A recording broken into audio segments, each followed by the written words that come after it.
Hey guys, welcome to another video. This time I want to show you the teams that I used in order to get 30 stars on TOE Hill on the month of April of 2022, and I'm showing it to you on the month of May of 2022. For stage 1 guys, there's nothing I should explain to you. You know the drill between Tyrone, Ganymede and the Dark Homunculus. If you don't have Ganymede, you can run any other unit guys. Stage 1 is fairly simple for you.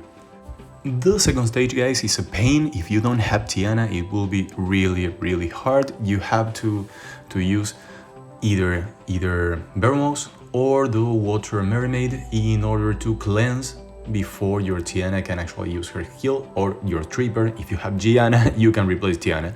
But yeah, I'm inclined to think that you will not have her. On stage 3 we replace the Mermaid with Ganymede because we don't have to cleanse here, and you know, it's pretty much the same as the previous one. And of course, if you have GIANA, things will be much easier here guys.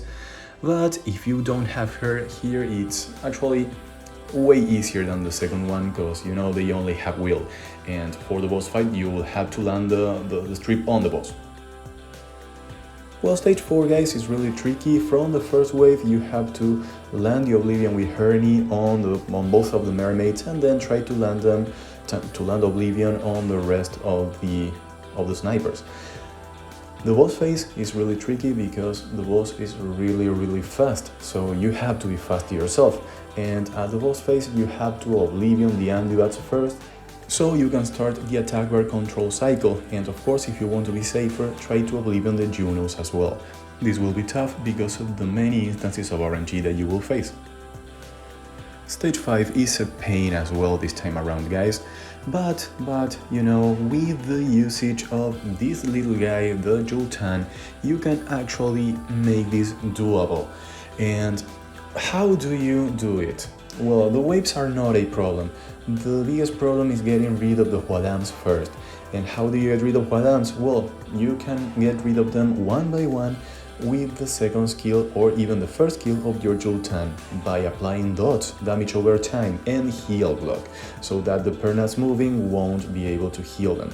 However, it will be really hard because RNG can actually screw your plans, and you know, VEROMOS can actually cleanse the heal block, and if he does cleanse the heal block, then he will heal the Huadam and, you know, push back some of your plans. So guys, keep that in mind, but get rid of Huadams. Once you get rid of the first Huadam, the second one is really easy. Getting rid of the first Huadam there is the biggest problem. Well guys, stage 6 is really simple compared to 5 and 4. This time Herny is here not as an Oblivion user. She's here as a defense breaker, attack bar pushback, and of course as a healer and cleanser. So that's pretty much it guys. Instead of her, you could even run, for instance, a Lauren. At the boss phase, go straight for the boss and don't allow her to take a single turn. That's pretty much it, and it will be very simple with the combination of Tyrone, Gani and Dark Homun. Well, stage 7 was tailor-made to use our Bolberg team guys, and you know, we will be increasing the stacks of Bolberg, especially during the second wave. We can abuse the Windies to get stacks on Bolberg and kill everything really quickly. So yeah, and of course ZERATU stage will be the same. You will kill the minions first with your Bolberg, and then you will get rid of ZERATU, who will actually die really fast guys. Make your Dongbake really tanky, and damage reduction from Dark will be helpful. We are already on stage 8 guys, and we are repeating the same team from stage 1. This time we are going to use the defense break from our Veladion to actually lower the damage from the waves, because there are units that deal damage based on their defense. And well, then at the boss phase we will use Veladion to push our attack bars and defense break the Leo if possible. And guys, if the Leo was to push back your Tyrone there, then you may want to save the third skill of your Dark Homunculus for the next round. However, you will be able to push them all back with Ganymede. So you shall not encounter many problems here. Go straight for Leo, and you know, you will not care about the ragdolls. For stage 9, guys, we're running the Volberg team again, and here the most worrisome part will be the second wave, where you have to land a reset on at least one of the Trasars, because it will be very hard for you to reset 3 rocks from Trasars.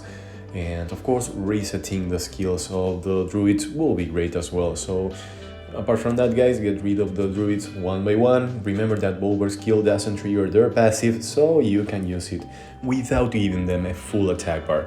So at the boss phase, remember to have damage reduction from light on your Dark Homunculus, because she will be tanking the AKROMA. And of course, you will get rid of the minions first. The mermaids are the priority here, and then you can take care of the rest, but the rest will most likely kill themselves by attacking your water units.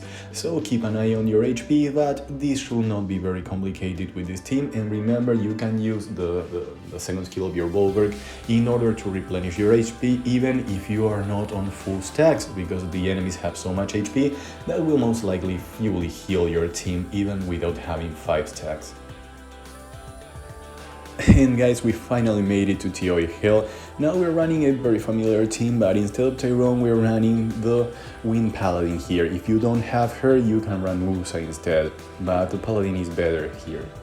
Now, the tricky parts of each wave. Well, during the first wave, you should Oblivion the Anti-Resist first, which should not be really troublesome. And of course, if you have the shield sap, the damage from the first Anti-Resist should not be a problem. And of course, if they were to proc, that's the first wave, so you can start all over without wasting much time.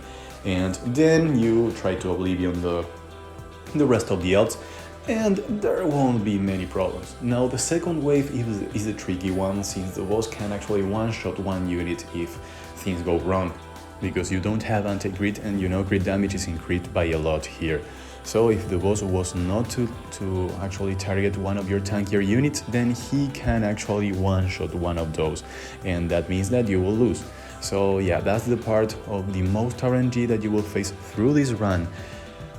Guys, you have to pray, you have to have your shields up, and you know, pray for things to go well. And of course, if you were to have a unit with lower HP than the rest, then apply the invincibility shield, because that will be most likely the unit that the boss will target. And during the third wave, Oblivion the riders, and then you can get rid of the pandas. That's fairly easy.